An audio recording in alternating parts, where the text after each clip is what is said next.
Hi, Clutter Fairy fans. This is a special edition of the Clutter Fairy Weekly for March 14th, 2023. I'm your co-host, Ed Gumnick, and I'm afraid that Gayle Goddard, certified professional organizer and owner of the Clutter Fairy in Houston, Texas, is still out sick. She's got a cold complicated by allergies, I think is the report. And so she is not going to be with us today. So what we're going to do instead today is just open it up to your questions for me if you have anything that you think I can answer for you. And the Clutter Fairy Weekly is the webcast and podcast that digs deep into the clutter that piles up between you and the life you want to be living. We explore the habits and behaviors that lead to clutter, and we suggest strategies to slow the accumulation, reduce the collection, and comfortably manage the stuff you decide to keep.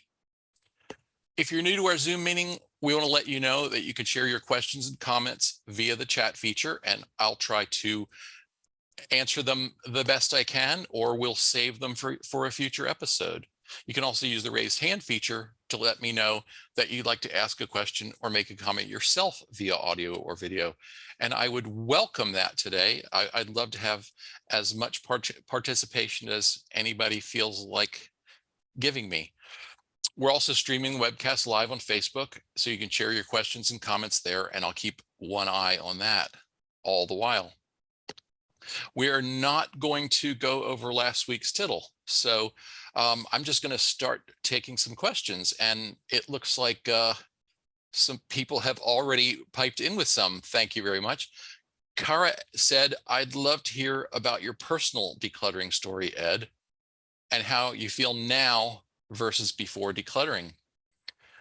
And I guess that should be before, after, and then after more clutter and decluttering.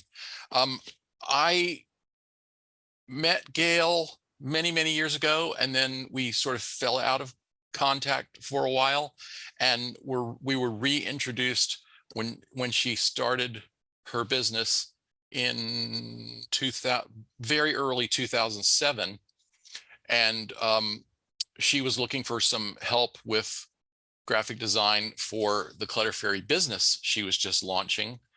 And as it so happened, I made up my mind right around that time to sell a house I'd been living in for 16 years and running my business out of for 8 years. And so I asked Gayle if we might trade services. And so I designed her business card and the first iteration of her website, and she got to work helping me with my house. And Gayle made such a huge and great impression on me from the very first meeting. She came over to the house for the assessment appointment. Her typical routine is she'll schedule an hour to an hour and a half to meet with you and walk through your space. And so we went through the house room by room, she'd open up the closet and say, what's in here? What do I need to know? What's in these filing cabinets? What's stored down here? And at one point we got to my bedroom, where I had on the wall a cross stitch piece that a friend from college had made for me many years earlier. I think by that point I'd probably been lugging the thing around for 20 years or more. And she said, tell me about this. And so I told her the story of the girl who gave me that and how that all unfolded. And she asked me, can I give you some feedback, or can I give you my thoughts on that? I said, sure. And she said, it may have been who you were once, but it's not who you are anymore. And you've more than honored the gift by carrying it around all this time. And I think you could let it go. And I took it down off the wall and I put it in the garage sale box because I just needed that permission, and I think that's a really big part of what Gayle and I do with this webcast every week, is help people get the permission they need to deal with things really authentically, because I think, what Gayle was calling attention to is this is not a thing that is part of who you are. So why are you letting it take up room in your very limited space? And as the weeks went on after that, those words of Gayle's, "This is not who you are," really resonated with me. And I realized I had all kinds of things in my life that were not who I really was anymore. And I used that permission to get rid of probably about 90% of my belongings, including probably 70 or 80% of the books. I had several thousand books. And we've talked about this in meetings before, so I won't go on at great length, but I came up with some rules for some rules that a book would have to satisfy to remain. And I went from several thousand down to a few hundred, a much more manageable collection. And I still, I think the rest of Kara's question was, how do you feel now versus before decluttering? I still feel all the same impulses to collect and to hold on to things just in case, in quotation marks. But I retrained myself to a certain extent, and really, actually, the only area in which I still have a lot of trouble is paper, because I run a business and also have all the personal paper, and it's tough to keep all the rules about paper fresh in your head all the time, to know what you have to keep, what you can safely let go the minute it comes in the door. So that's an area where it's still tough for me. Not too much else though. I find that when I go with friends and family to thrift stores or to flea markets, I have no temptation. I look around and I just see other people's clutter that they were happy to get rid of, and no reason for it to be mine. So let me go on to some other questions. Christine asked, Bundt pan or tube pan? That's an interesting one. She said, I have had and used a tube pan for years. Am I really missing out not having a Bundt pan? And the truth is, I do not do a lot of cake baking. I like to bake bread and some other things, but not a lot of cakes. Haven't had a tube pan since I was a kid, so I can't really argue the merits of one versus the other. I know that my brother-in-law, who likes to bake, works wonders with a Bundt pan. Lisa Beth asked, what is the most valuable thing that you learned from decluttering your personal space with Gayle? Well, I think I've already said that, which was, your clutter is not who you are. We have a very natural inclination to come to identify with the stuff around us. It becomes familiar. It becomes part of our lives, and it can be hard to sever that connection. I'm going to take a question from Pat, who's got her hand up. Kind of just an observation. I really liked the approach of that's not who I am now, because I consider myself a procrastinator. I put off doing dishes, and when the kitchen's all cleaned up, it's kind of like, that's who I want to be. And to kind of redefine that as the messy kitchen is not who I am now. I am the neater person in this instance. Yeah. Good way to look at it.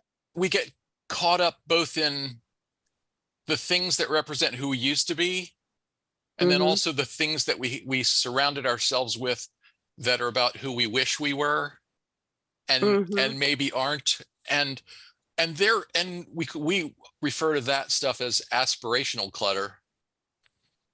Of course, it's only aspirational clutter if that if the aspiration is dropped away, you know, if it's something for a skill you want to learn and you just haven't quite worked up the nerve to start or something like that, that's one thing.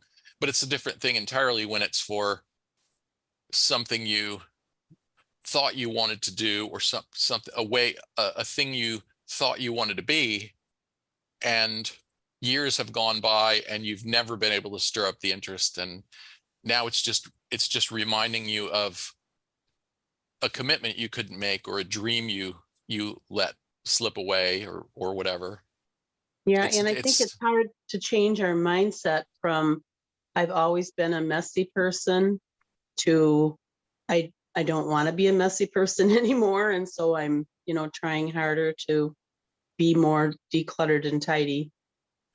Emily Sue said, I'm curious, Ed, what your outlook on sentimental items are. Do you tend to hold on to items that have meaning to you, and have you been able to let any go? I've never kept a lot of sentimental items. I've had a few, and what I've had to do is examine them and think about what it really means, whether the thing is just a reminder of, if like, I used to have this little tiny shot, not a shot glass. I don't know what you call it, a shot cup. It was a little tiny ceramic cup, more or less in the shape of a shot glass, that came from a restaurant in Guadalajara that I visited when I was about 15 years old. And I carried that thing around for a good 25 years, and realized in the process of decluttering, this was later on in the process, working with Gayle, I realized that just telling the story about where I was and how I got it, and the funny things that happened on that trip, and the things that made that trip remarkable. I didn't need the cup to actually remind me of any of that. It wasn't serving any useful purpose. It was just collecting dust, so that every every few months I had to wash it again and put it back up on the shelf. And that's kind of my approach to most sentimental items. I mean, the big exceptions, I think, are letters from other people. I still have my yearbooks, my high school and college yearbooks, although I haven't looked at any of them in years. And I guess that probably counts as sentimental. I can still imagine being curious enough to open them up one of these days, and take a look and use them as a memory uh, trigger. But that's about it. I don't keep a whole lot. Jane said it would be great for each of us to set a goal for the next week. That's a terrific idea, and I encourage y'all to pipe in. I'm going to have trouble keeping up with the chat today, I have to say. So I would encourage anybody who wants to raise a hand and jump in and talk for a couple of minutes, so I can read some more questions. But Jane said, my goal is to go through 3 more boxes of paper. I've been doing 3 each weekend, and finally shredded most of what was needed.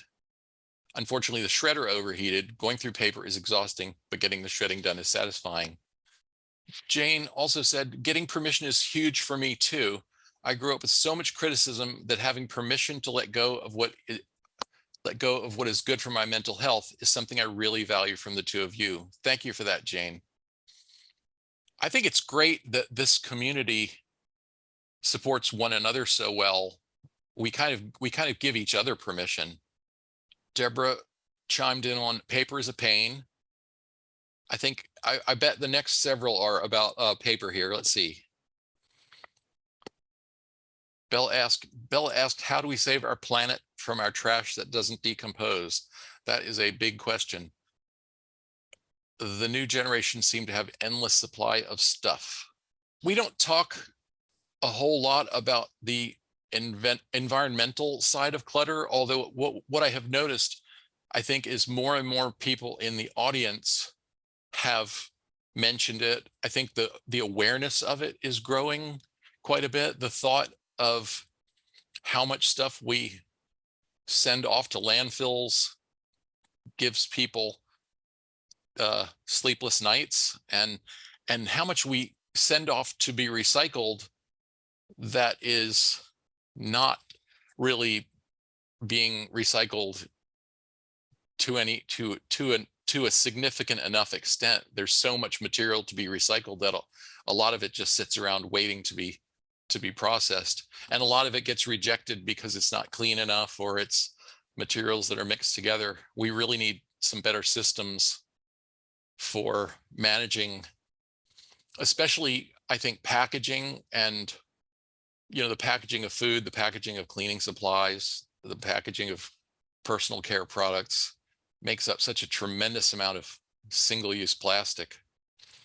We've got to do better. Naomi says, it is destructive to think that we are what we own, but it is even more counterproductive to think we are what we buy. That's a very, very good point. Amanda asks, do you co-host any other podcasts? I do not. I'm in discussion with another client about helping her start a podcast.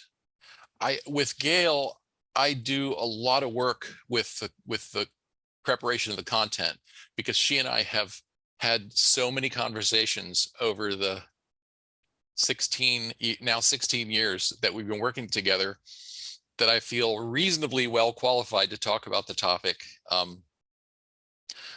Although she's the one who goes to the NAPO conventions and reads up on the latest trends in the business and all of that. Bella says, not a fan of social media. Unfortunately, focuses the youth on superficial materials / clothes. Items shouldn't define who we are. Such a marketing ploy.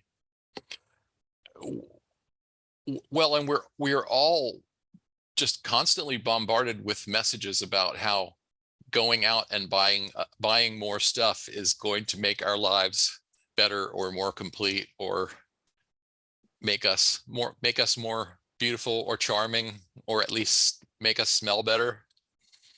And it's hard to fight it. I can't say that I would particularly blame the younger generation, because it's a system that they were born into.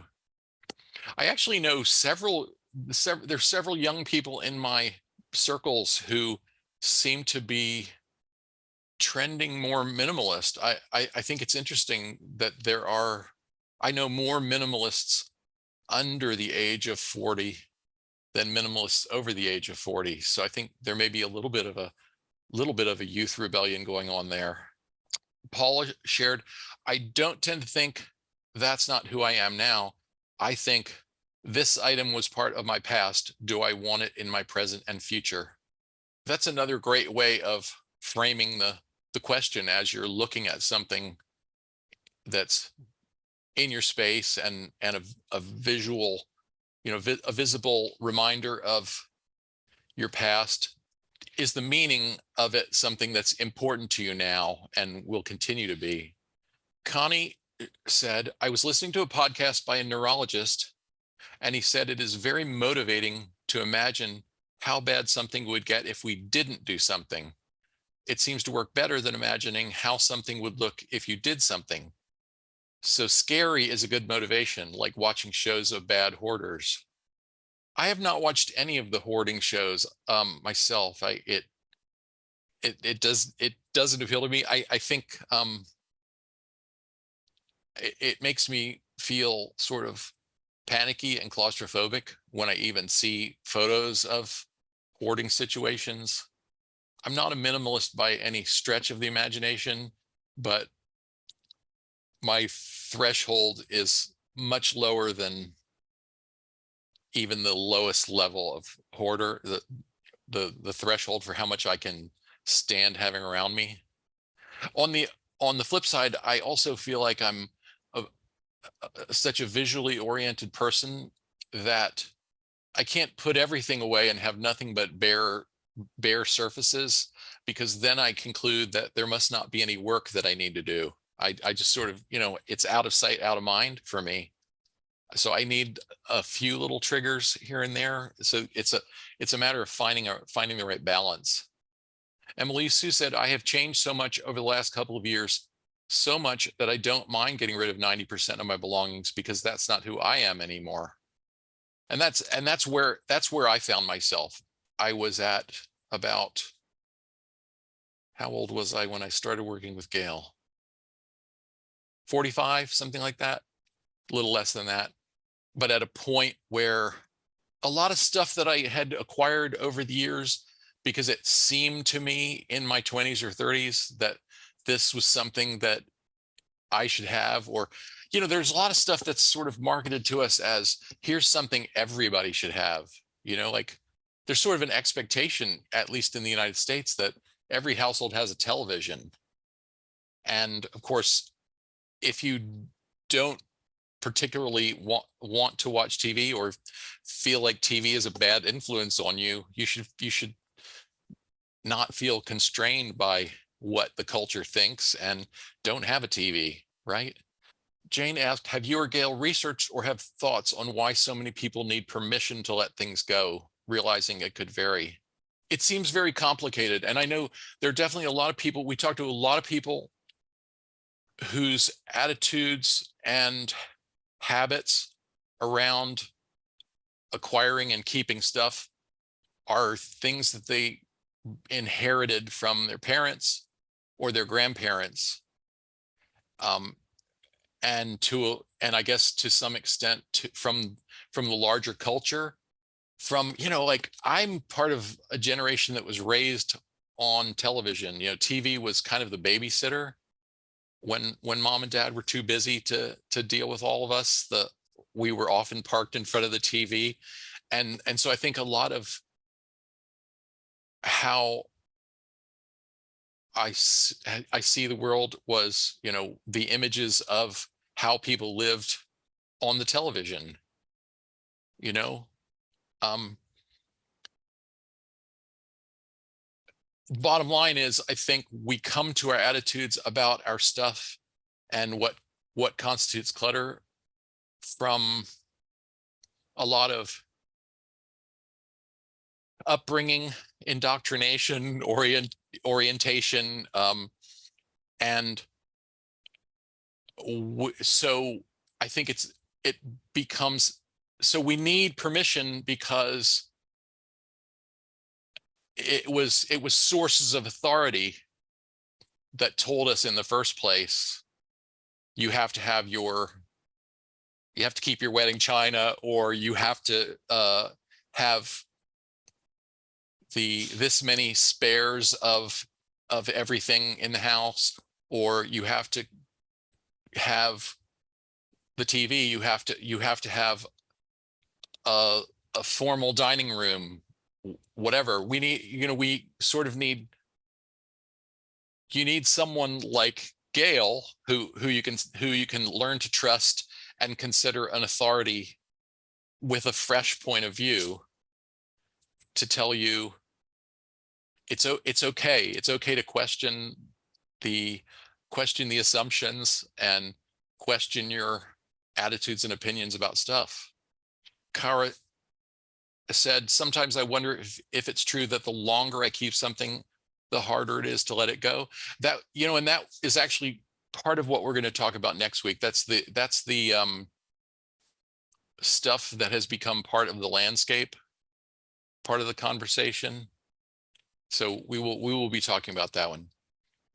Tammy asked, what's the topic? So for anybody who tuned in late, I'm going to repeat that Gayle is still out sick. She's got a cold complicated by allergies and did not feel like she'd be able to talk for more than a few minutes without going on a coughing fit.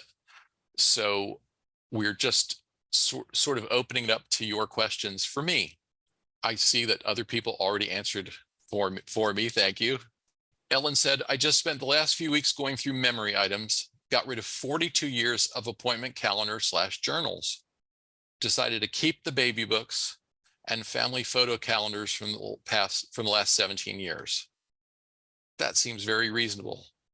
Deborah shared, it's better not to buy in the first place. And that is true. That is the best way for us to keep stuff out of landfills is to stop adding to our collections, to the extent that we're able to do so. So yeah, reduce. Naomi said the first R is reduce in reduce, reuse, recycle. Don't buy it in the first place. And Amanda said, yep, but you can't do anything about what you already have. That's true. You do have to, you know, if it's taking up room in your space and you need it gone, you have to do it. It's too late to do it. She says it's too late to do it better, so we can discard what we have and practice better shopping habits in the future. That's true. And we don't, as much as we would love for it to be possible for you to take anything you're prepared to get rid of and find the ideal person to gift it to, or the ideal charity to donate it to, or the perfect recycling solution that will reduce it to its constituent molecules and send them back to wherever they are best served. We have to work with the system we have, and we don't ever fault anybody who ends up having to add some stuff to the landfill, because that's the way to make your home what it needs to be. You have to survive, and you have to have a space that's safe and comfortable, and also, not full of things that aren't serving you. Oh, Deborah added the first R is refuse to consume. That's a nice twist. I like that. And then Naomi, it looks like maybe the cat walked across the keyboard on that comment. Teresa says, I'm having a hard time letting go of an Afghan that my deceased mother crocheted for me. And Dawn said, you don't have to let it go, but if you want to let go of it, focus on keeping something that is more meaningful. Your memory doesn't live in the thing. That's a great point. I like that statement. Your memory doesn't live in the thing. That said, maybe offer the Afghan to other family members or close friends when you're ready to release it. Naomi said it was Kodak the cat walking across the keyboard for her last chat comment. D in the Wet Sierras said, Teresa, I'm more successful decluttering items from family that I don't use or want if I can pass it on to someone who needs it. Take a picture of the Afghan and then take it to a homeless shelter. We also, Gayle and I frequently try to help people use that idea as part of their motivation. Think about who could use this. Think about how much better it's this item that is just excess and maybe a slightly tough decision for you could be some, really in the case of an Afghan, it could be literally the thing that keeps them through, going through a cold night, could be the thing that keeps somebody alive at a tough moment, Amanda said ads on social media is to teens and Gen Z what commercial breaks are to the rest of us. Advertisers will find you wherever you are, whoever you are. That is so true. Diane says her daughter has very little. So she's one of those young minimalists we hear about. Deborah makes a good point. She says, I think that young people don't have space and are driven to be minimalist. And that's true. More people are living in smaller spaces or shared spaces than ever before, because housing is completely out of reach for so many people these days. Deborah says the British show How Clean Is Your House drives me to clean and declutter. When I do watch anything on HGTV or any of the channels that any of the sort of lifestyle channels, I tend to envy the minimalist things that I see. When they show a beautiful home where they're just like the whole space, you can see maybe 3 personal items in the whole space. And I think it's beautiful, but I would almost feel self-conscious, like I'm sitting in a museum. It seems, minimalism seems attractive, but I think which of these things would I be willing to part with, of things that I use frequently, Sandra, go ahead. Yeah, I'm not of the minimalist variety, although I'm obviously decluttering. but it's interesting because you're talking about sort of show homes, for want of a better word, is what you're Right. describing. Yeah. And my sister, she's always lived in homes that were more, they weren't minimalist by any means, but they were more a show home because of the business her and her husband worked in. They had to entertain for work in their own homes, so it was always more of a show home. And she always used to come to my home and sort of, oh, you've got so much stuff, Sandra, you've got so much stuff.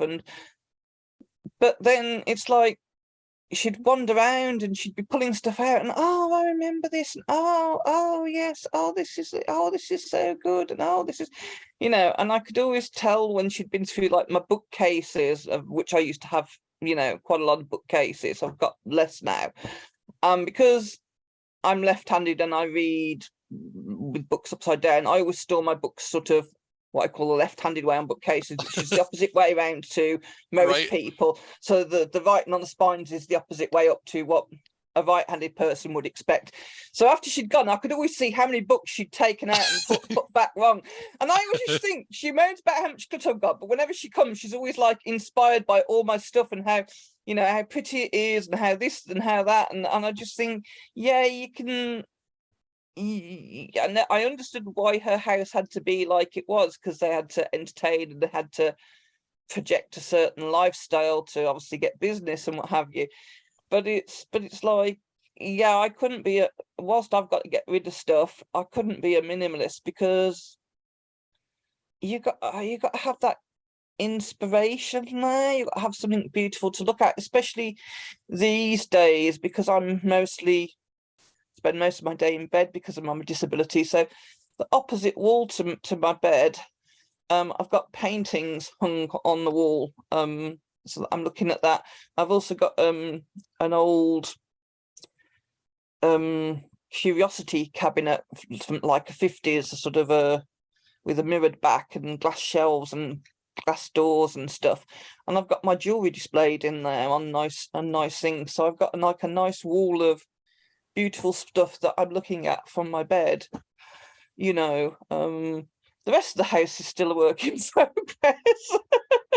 And it's a right clutter spot and a right mess. But I think you got to find your own personal balance of what makes you happy. Now, for some people, that might be completely white, completely nothing, so that they're not being overwhelmed by stuff, and that helps their mental health. And if that's what makes your soul happy, your mental health happy, then I would applaud them to the hills and encourage them to do that. But if you want stuff and that's what makes you happy, as long as Gayle always said, it's not like messing you up mentally and blocking you and stopping you living your life, then I think you've got to find that balance. And all the years I've been watching you guys, from when it used to just be those monthly ones of your Houston meetup, that's how long ago I've been watching you guys from. It's just like you've got to go. And I think what you were saying at the start of the show, between what you were talking about, reminded me of what somebody on another YouTube channel talked about, was their fantasy selves. It's not just what you aspire to be, but sometimes you have this fantasy image of, oh, I can be this person or that person, or I could do this thing or that thing. And it only exists in your head that you're actually this brilliant at baking. So you have all this baking equipment, but actually you're not a baker at all, and you've got no inclination to it. But in this fantasy idea, you're this brilliant baker or whatever, and you have all this stuff and whatever. And it just so struck me that this woman talking about that. And obviously what you're talking about as well is where you are now. I used to, when I was still, before I was disabled, I used to entertain quite a bit. So I had loads of different baking tins. I had not just a few cookbooks, I had a whole almost floor to ceiling bookcase full of just cookbooks that I used to use as my inspiration for doing these meals and entertaining. And I had quite a few kitchen cupboards just full of entertaining wear or Right. stuff that are used to make the food to entertain, and dinner sets, and all sorts of things, and tablecloths, and blah de blah de blah de blah. And obviously, I can't be trusted to use the oven, and I don't have the strength to cook, and I have to have people cook for me now. And getting into my mental space of, I'm not going to get better, because for a few years you hold on to stuff thinking, I'm going to recover from this, I'm going to recover from this, I'm going to use this stuff again. And you come to a point when you realise, no, Sandy, you're actually just slowly getting worse. You're never going to be well enough to use this stuff again. And having to get rid of all that stuff was sad, and you have to grieve for it. But it was quite freeing in a way, to think, oh, I don't need to keep this stuff because I'm never going to use it again. I'm not capable of using it. And that's helped me when I'm going through the rest of the stuff in the house is, can I actually physically use this? If I can't, will my staff, the staff who come and look after me and look after my house, will they need it to use? And if they can't, it's, well, what the heck am I keeping it for? So if that helps anybody out there, Yeah. then I hope it's food for thought. Anyway, that's my 2 pennies worth. Thank you. I really appreciate it. To me too, one of the things that motivates me is our lives have been made so complex by, I guess, the combination of technology, all the opportunities that have been created for us by technology, to watch TV shows from around the world, to communicate with people on the other side of the world. But it's also made our lives just that much more complicated. There are more, Susie from SoCal said, supposedly everybody has a cell phone, a computer, and an internet too. So that's, and that was, I think, on the point of what our culture's expectations are for us.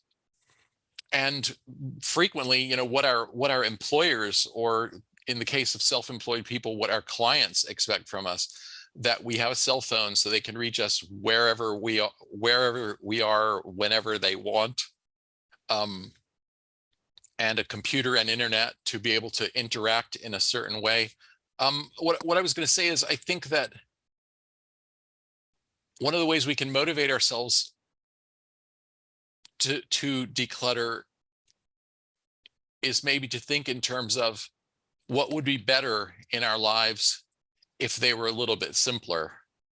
So what do I have complicating my life, taking up space in my life, distracting me from the things that are more interesting or important now?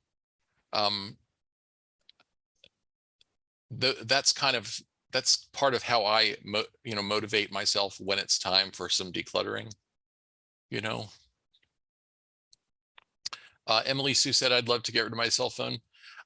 It's really hard to get rid of your cell phone, but one of my suggestions to people is, don't feel like you have to use it the way so many people use them, to be always on, always connected. I have a client who struggles to keep email under control, and she has her email on her laptop computer, her iPad, and her cell phone, her mobile phone. And I've tried to make the argument that she's not a thoracic surgeon. She does not really need for her clients to be able to reach her 24/7, 365. And also, very little really urgent news comes via email. So why not take the email off the phone? I got a new phone recently, didn't put email on the new phone. Haven't missed it yet, because as I say to people all the time, there are no graphic design emergencies.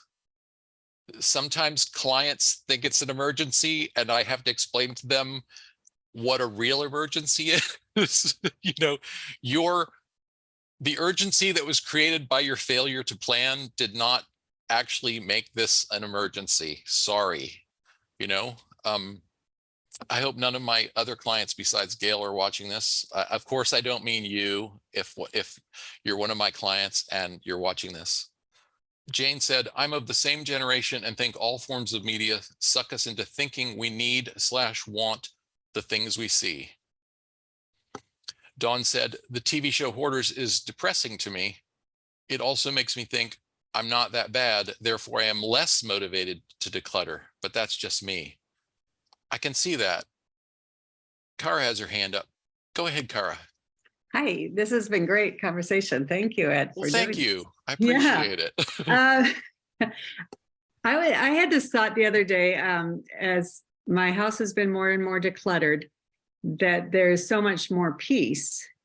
And sometimes I think I'm addicted to a little chaos, to a little running around like, oh, I've got to fix this, fix that. I wondered if you wanted to comment on that. Yeah, I know what you're talking about. I think, I don't know, it's that sort of people have commented about how everybody talks about how busy they are all the time.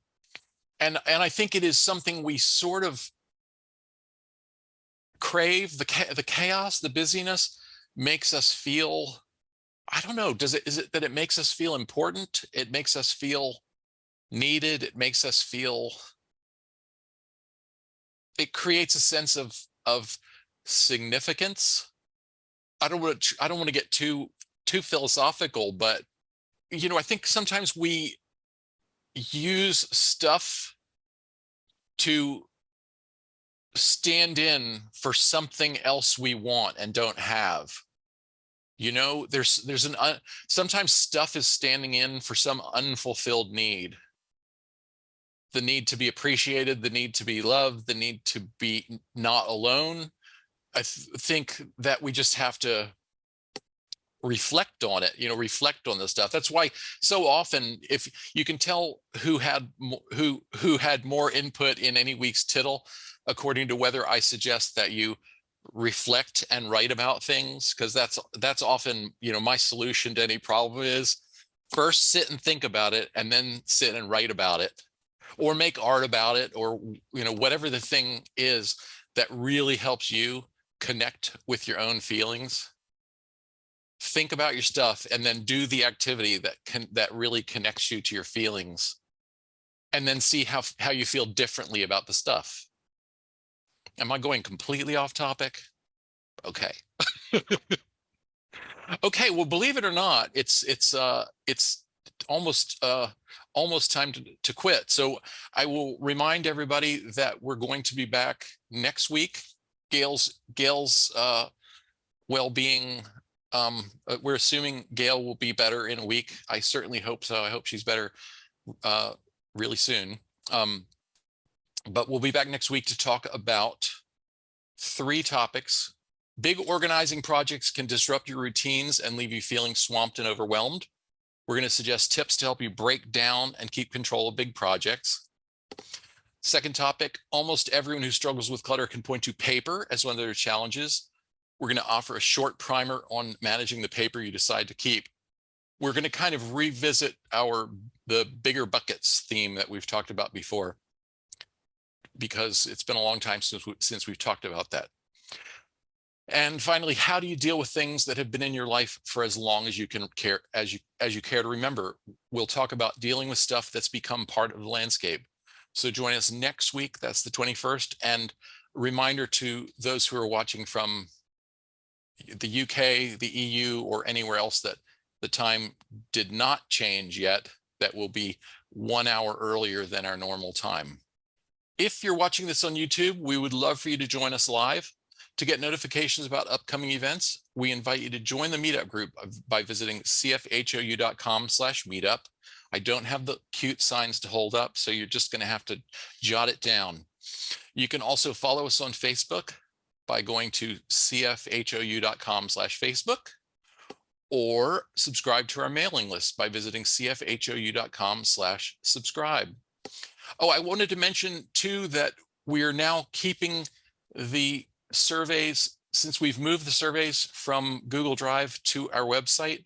We're going to keep them open indefinitely so that you can go back and revisit surveys that you didn't take. And we'll be talking about the survey that's currently the latest thing on the blog. We'll be talking about results of that one next week. We love to hear from you, so please keep your questions, comments, and topic suggestions coming on YouTube, Facebook, or anywhere that you find us. You can always reach us through our website at clutterfairyhouston.com.